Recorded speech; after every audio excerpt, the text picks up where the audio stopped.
Happy Friday, students. We are going to continue with our 9-4 study guide and intervention continued. Before we do that, I just would like to kind of give you a refresher on what we've done so you kind of see how it relates. So when we looked at an expression like x squared plus 7x plus 10, and we saw that there was a coefficient of 1 right here, we knew we could go straight to the shortcut and say, what multiplies to 10 and adds to 7? Well, what multiplies to 10 and adds to 7? 2 and 5. So we knew that this was just x plus 5 and x plus 2.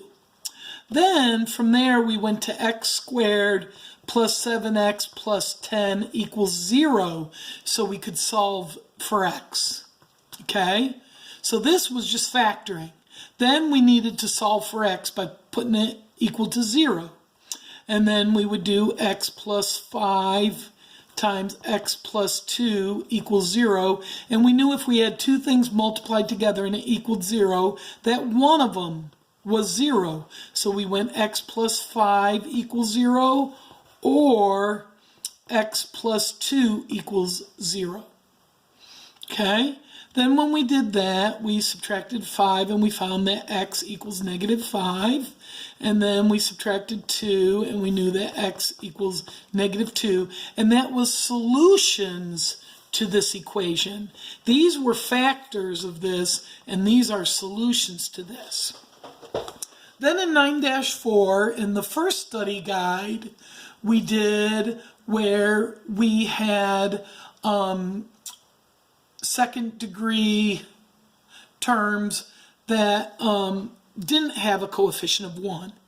Okay, so we didn't have a coefficient of 1, and we maybe did something, and the example was 2x squared plus 15x plus 18.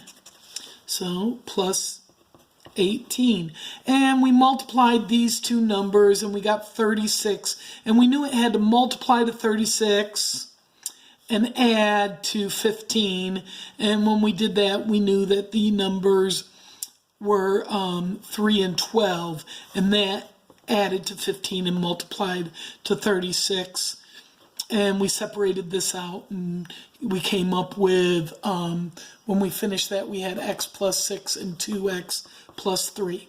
So now we're taking that one step further and we're doing trinomials.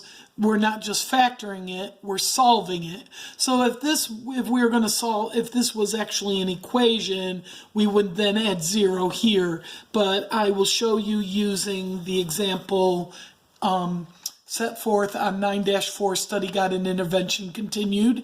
It's attached to this lesson today, and it's page 542. So if I'm looking at study guide and intervention continued, and I'm looking at the first example, they have a second degree term example there, and it's 12x squared plus 3x equals 2 minus 2x. Now you've seen before where you have this and you have to bring everything to one side to set it equal to 0. So that's exactly what we're going to do here. We're going to take these two terms and put them over there to set it equal to 0. So first I'm going to put the terms with an x with first degree x together by adding 2x to both sides. And so now I'm going to get 12x squared plus 5x equals 2. Then I'm going to subtract 2 from both sides. And since there's no other constants over here, we just write the 2x squared plus 5x, and then we tack the negative 2 on the end, and that equals 0. So now it's set equal to 0, and we can factor this out, and then we can solve to find what x equals. So here we know that we have to find the magic number by multiplying a times c, because we're in the form of ax squared plus bx plus c equals 0, and we have to multiply a times c to get the magic number, and that's negative 24. So it has to multiply to negative 24 and add to 5. It has to multiply to negative 24 and add to 5. So we just take the, and if we know it's multiplying to a negative, it's going to be a positive and a negative number. And this tells you what the larger one is. So the larger number is positive, and it's one positive and one negative. So 1 and 24, 2 and 12, 3 and 8, and 4 and 6, and 5, we're back to 6. And the larger one is positive, and the smaller one is negative. Okay? So we're looking for them to add up to 5, so we see it's this one. So we're going to separate positive 5x into negative 3x plus 8x. And I've told you before, I always put the negative one first. So here we have 12x squared minus 3x plus 8x minus 2 equals 0. So I forgot to mention that, of course, we want to, at this point, look and make sure there's nothing we can factor out of all three. And, of course, there's not. So there's nothing that we can factor out. So we do this, and there's still nothing we can factor out of all three, so we group it. Okay? So we group it, and so we're grouping these terms, and here we can factor out a 3x, and 12x squared divided by 3x is 4x, and if you checked it, 3 times 4 is 12, and x times x is x squared. And then if we do negative 3x divided by 3x is negative 1. So now the shortcut is to just put 4x minus 1 over here. And what do you divide each of these by to get that? And it's 2, so we take out a 2. And that all equals 0. Okay. So we're doing the same thing, we just have 0 at the end. Okay, because it's an equation. Now these two go into one parentheses, and I've explained that at length, how we can do this, why that works. So I won't bore you with it again. Okay?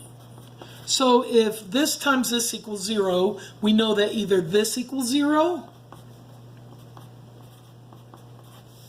or this equals 0. Okay? So we have to solve this for x to find 0.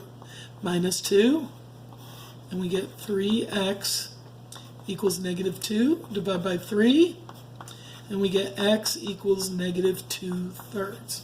Here we add 1 to both sides, divide by 4, and we get x equals 1/4. So we know the solution set that will solve this equation is, the solution set would be negative 2/3 and 1/4. So right there it is.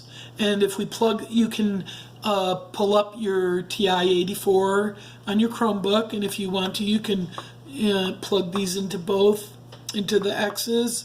And so you plug this into all the x's, and they each side would equal each other, or you could plug this in and the sides would equal each other. All right, well, that was the example, and when we get back on Monday, we will work on some of the other problems on 9-4 continued. I hope you have a good Friday, and we'll see you Monday.